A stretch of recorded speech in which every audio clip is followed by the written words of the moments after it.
If I can get you to stand with me, and we're going to look at Psalms chapter 62. Psalms chapter 62.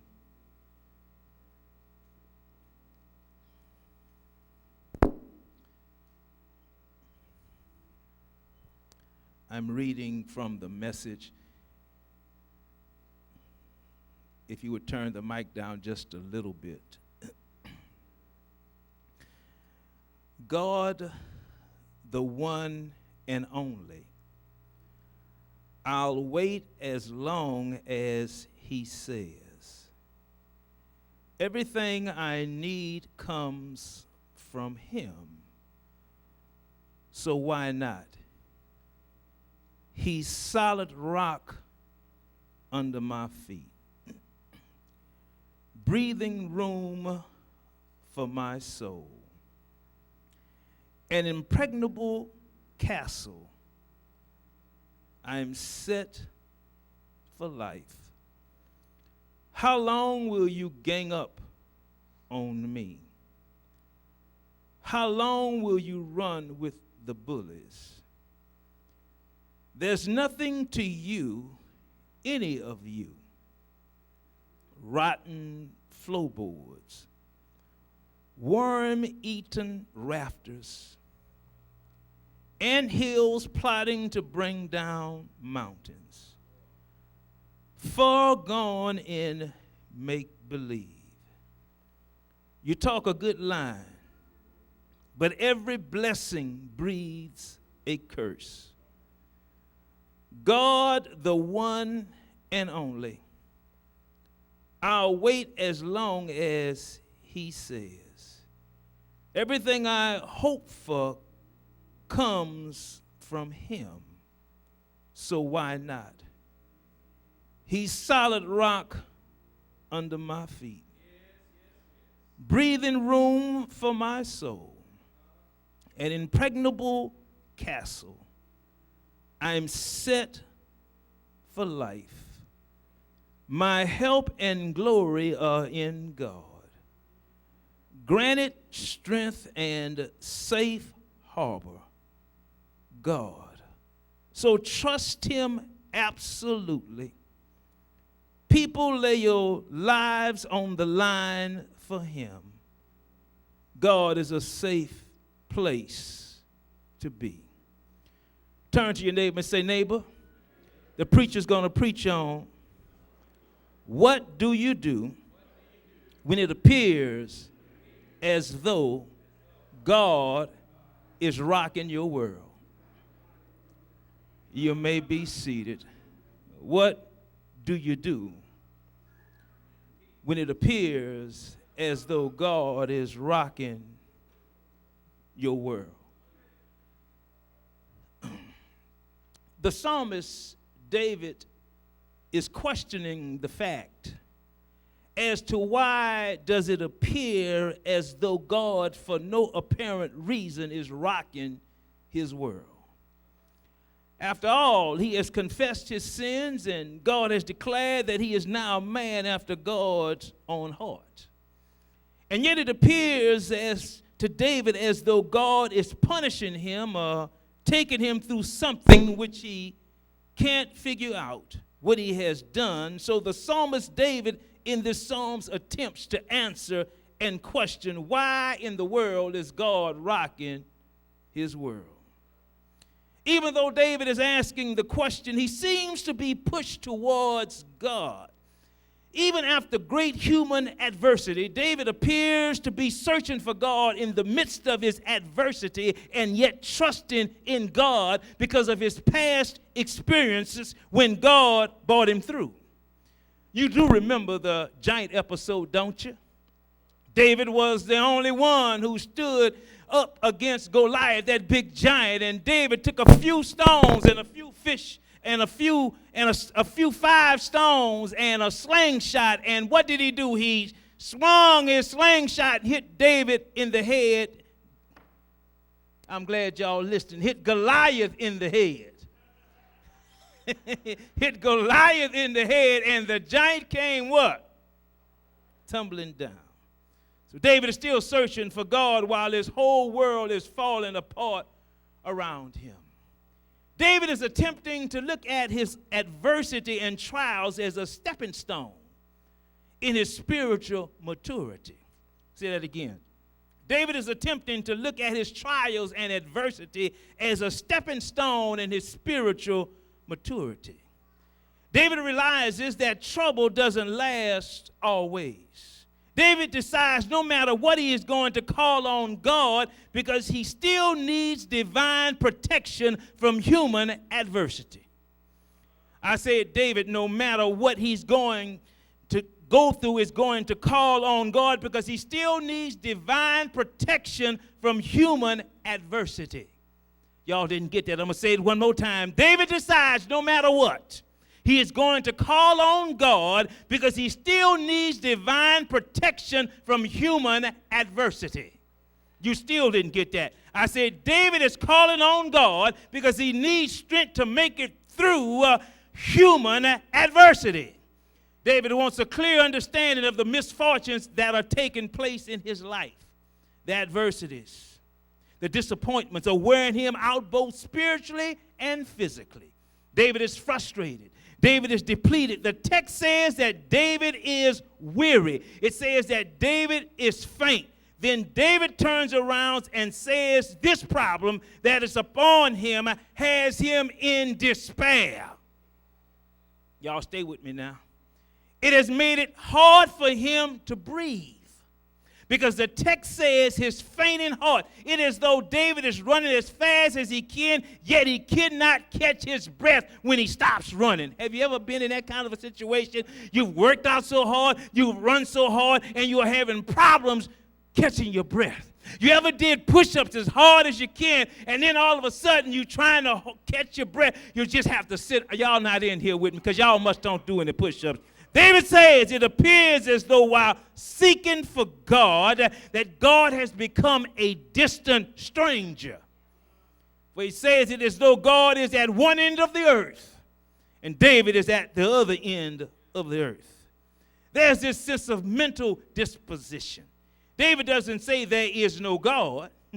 He just feels as though his faith in God has waned. Y'all missed that. David, listen at this good. David does not say there is no God. His faith in God has seemed to wane. That this closeness that he had, he doesn't feel this closeness no more. He doesn't feel the nearness of God like he has felt from God in times past. So what in the world does David do? Well, David cries out even more. Because David knows that only God can liberate and free him from the place that he's in. Listen, what saves us from accepting often cheap imitations to liberations is to settle the issue early rather than later. That it's only God that can help you when you're in your place of despair and weariness. I think I said the word. Trying other avenues and other possibilities and accepting other offers that are close and even similar are still to receive less than what you could receive waiting on and calling on God. Sometimes we look for this and we get that, when in reality, if we had waited on God, it would be a better situation. Someone has said we have made despair a part of our family so much until despair doesn't see itself as an unwanted guest in our lives, but it's a permanent person in our house. Do I need to say that again? We have made despair a comfortable house guest in our lives. So much so until despair doesn't see itself as an unwanted guest in our lives, but as a permanent roommate. Y'all not here. This is why so many of us find ourselves living with despair as though it is a normal, everyday occurrence. We are feeling nervous as though our lives are meaningless. We take one step forward, and out of the clear blue, for no apparent reason, we're knocked back 3 steps. Because despair has become a part of our everyday lives. So David says, I know where you have brought me from. And I know that I'm in this low place of my life because you placed me here. But God, I have no choice. I'm crying out to you because I know that you're the only one who can free me. Not the psychologists, not the doctors. You're the only one that can liberate me from this situation. So I'm stuck in this low pit of despair and weariness until you, God, show up. So then what does David do when it appears as though God is rocking his world? It's in the text.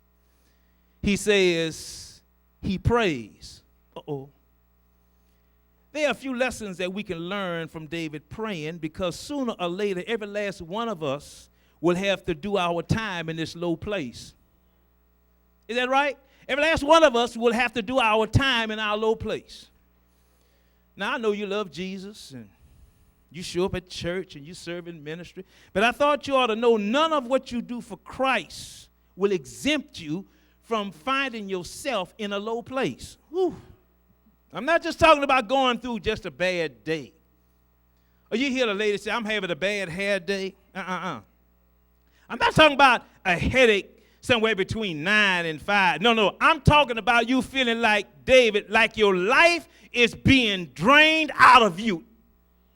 Anybody know what I'm talking about? I mean, like your very life is being drained. Y'all don't have to talk to me if you don't want. I know this ain't no hooping sermon, but y'all feel like life has been drained out of you. You're feeling like misfortune has permanently set up residence in your life. You just keep on living. You can be guaranteed of trouble. Life's balances demands it. You cannot go through life without having the trouble that David finds himself in attached to the text. Look at the text. So David prays, which is a pattern for each of us. Even Jesus prayed. David tells us prayer is the way out of our low places. But this is David's last-ditch effort. David is spiritually fatigued. Have you ever been spiritually fatigued? Have you ever said, why do I need to pray? Why do I need to come to church? What? Is anybody in here? Come on, let's make it real. I mean, haven't you said to yourself, this God thing, this prayer thing, may be working for everybody else, but it don't seem to be working for me. Are y'all talk? I mean, every last one of us go through these stages as though God is not paying any attention to us, and the devil gets in our mind and say, "What's the use?" David is spiritually fatigued. He has had just about all he can take. Now watch this. He has just enough faith left. He has just enough belief left. He has just enough desperation left. Desperation like blind Bartimaeus. Have mercy on me, thou son of David. Desperation like the woman with the issue of blood. If I could just touch the hem of his garment. Desperation like Peter when he found himself sinking in the water. Lord, have mercy on me. David has enough of wanting to survive what he's going through, so the only thing that David has is prayer. Watch this. David prays for cosmic navigation. David prays that the Lord will guide him.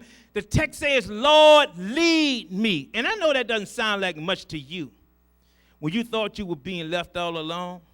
On the surface, it doesn't mean much, but in the Hebrew, this request means more than just give me directions. That's what I like about it. It means in the Hebrew, God, I know you know where I am because you put me where I am, but God, I'm about to faint. And if you don't come and bear me up, Father, if you don't show up and show out right about now, if you don't come and carry me along, I'm going to drop right here. Am I in somebody's neighborhood? When you're in this low place, when you're about to faint from the heaviness of your burdens, you can't rely on your experiences. You can't depend on who, because your life is ebbing away and you start seeing things and hearing things and becoming sensitive to what people say, and you become irrational and do things you know you shouldn't be doing because you are on edge. But when you're at this point, David teaches us to give over the controls of our lives. Turn the controls over to the cosmic navigator. Turn those controls over to the I am of the I am, of the I is, of the I am, of the I am God. Y'all you do know who I'm talking about, huh? The God who woke you up this morning. David cries out, lead me to the rock that is higher than I. God, I am too weak to handle this thing by myself, because God, if you don't pick me up and carry me, I'm about to faint. Here is the thought. When life takes so much out of you, when what's happening to you pushes you to this place or location, David says, I have been there. And I suggest to you to cling to the one thing you have left. That thing which was sewn into the fabric of your spiritual garments. Woo. Remember when God sewed some clothes for Adam and Eve, he used spiritual thread. Oh, yeah. I wish y'all could hear what I'm saying. David says, use and remember your spiritual garments. Surrender that need for obedience and believe that God is going to see you through. I know it's tight, but it's right. The Lord give it, and the Lord take it away. If you believe in the substance of prayer, get this good. If you believe in the substance of prayer like you believe in the practice of prayer, then praying gives you a chance to live like you are already on the other side of feeling faint while you are still fainting. Nobody shouted. Let me say it again. If you believe in the substance of prayer, like you believe in the practice of prayer, then praying gives you a chance to live like you are already on the other side of feeling faint while you are still fainting. Let me say it. I wish y'all still didn't get that. I said if you believe in the practice of prayer, then praying gives you a chance to live like you are already on the other side of feeling faint while you're still fainting.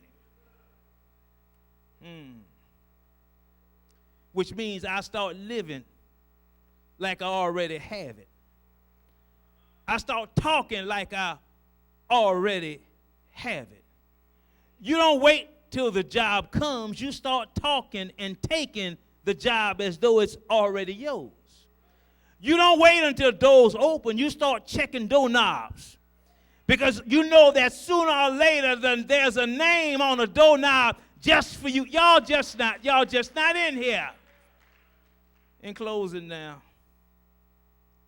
as members of a church, they became upset when they heard a man would be opening a bar next door to the church. They tried everything to prevent the building and opening of this bar next to the church. But the city father said it was the man's right to do whatever he wanted to do because it was his property. So the church's last resort, which should have been their first plan of action, was to call a prayer meeting. The church went down in prayer and asked the Lord to stop this man from opening this bar.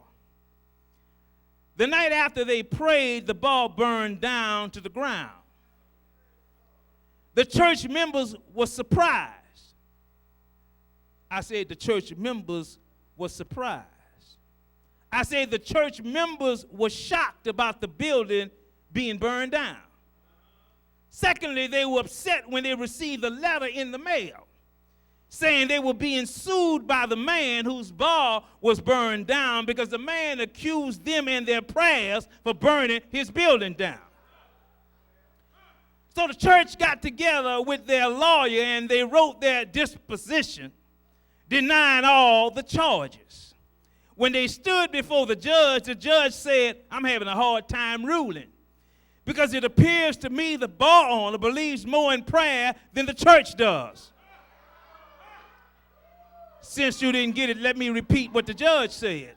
The judge said, I'm having a hard time ruling because it appears to me the bar owner believes more in prayer than the church does. Y'all shouldn't be like that in church.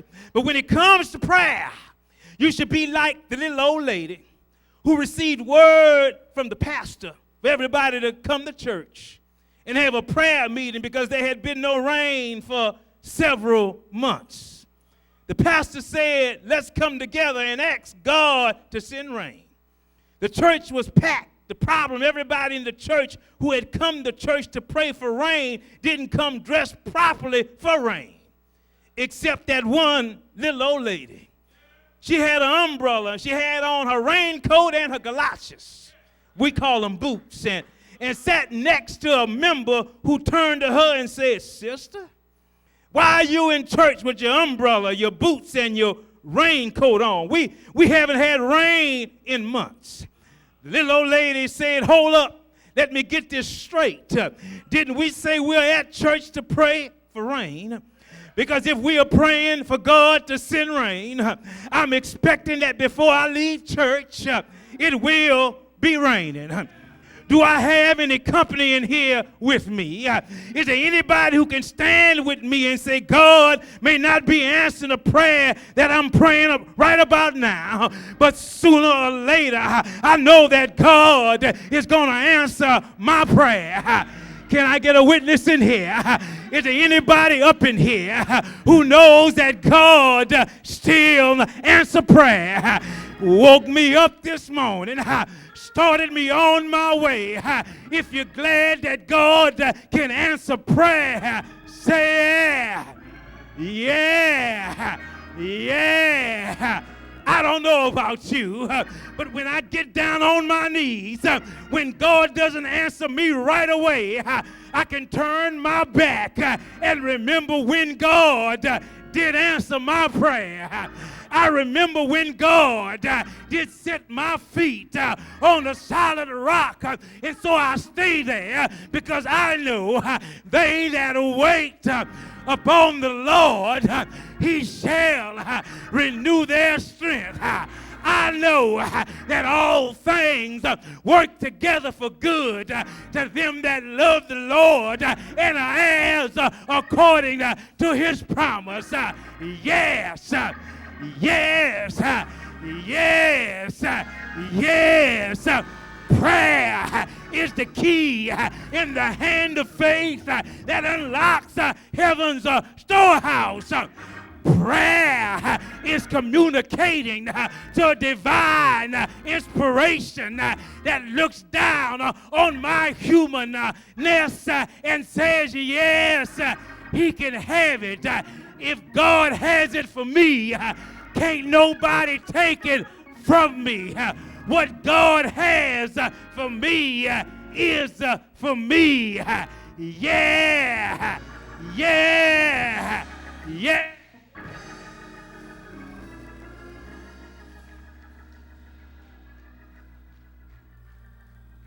When God